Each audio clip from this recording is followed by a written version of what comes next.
how are you today? I hope you are staying at home, yes, and that you are washing your hands several times a day, yes. Today we are going to continue working with Unit 1. We are going to work with the simple past, yes, that is the next topic in Unit 1. You remember that last year, yes, together with me and with Miss Laura, you learned about simple past. When do we use simple past? When we want to talk about an event that happened some day before today. Yes, for example, yesterday or last week or last year in 2019. Yes.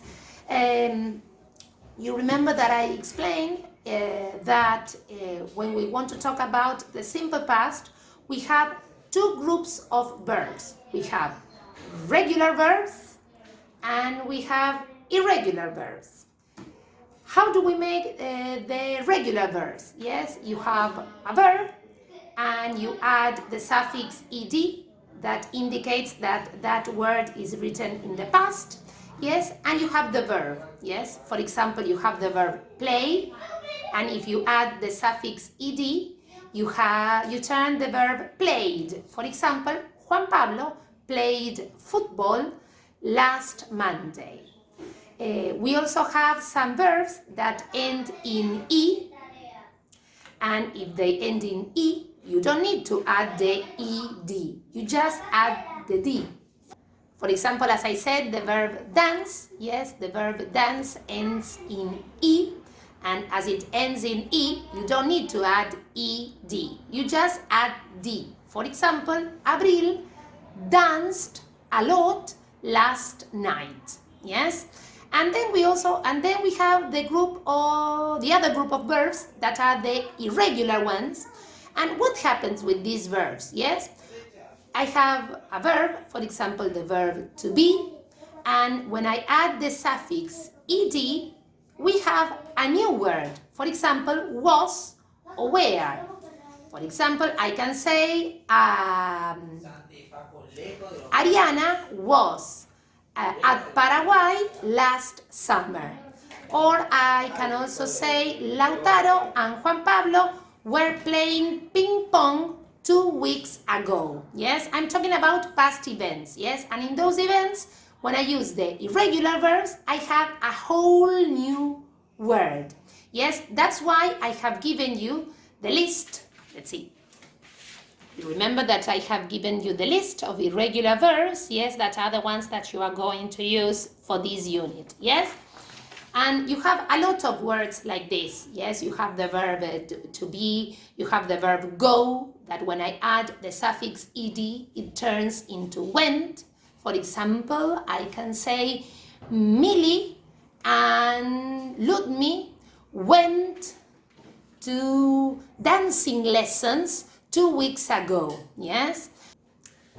Then when I want to make the negative, yes, in the past, I cannot do it directly, yes? I need to add an auxiliary, that is, in this case, we are going to use the auxiliary did and the word not, yes?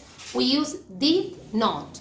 And as a short form for this did not, I can use didn't, yes? In order to make the negative, I am going to put the word didn't and the verb. But the verb is not going to be conjugated in the past. Yes, you are not going to turn it into the past because the word didn't indicates that I'm talking in the past. Yes, for example, Miss Marina didn't go to the park yesterday. I can also say Andres didn't watch TV 2 days ago. Yes, I'm expressing the negative by using didn't, and then I add the verb, but without conjugation. I am going to add the verbs in the infinitive. Yes, as I also tell you every time, we have some helping words that are going to indicate that that sentence is written in the past in this case, yes?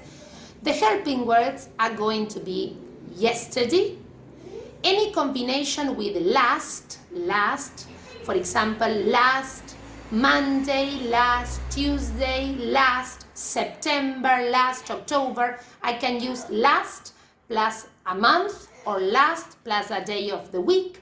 I can also say last week. I can also say last year. Yes.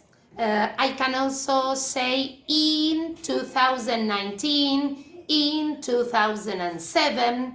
I can also express it by using the word ago. Yes, for example, 2 days ago. If today is Thursday, yes, 2 days ago is Tuesday. Yes, I can also say 3 days ago. I can also say 2 hours ago. Yes, whenever I have the word ago, it's going to indicate that I'm talking about something that happened in the past. Yes. Well, I hope you got my explanation right. If you don't understand something that I have said, please send me a message through the Edmodo lesson, and I give you an elbow kiss or an elbow hug. Yes, bye bye. See you next class.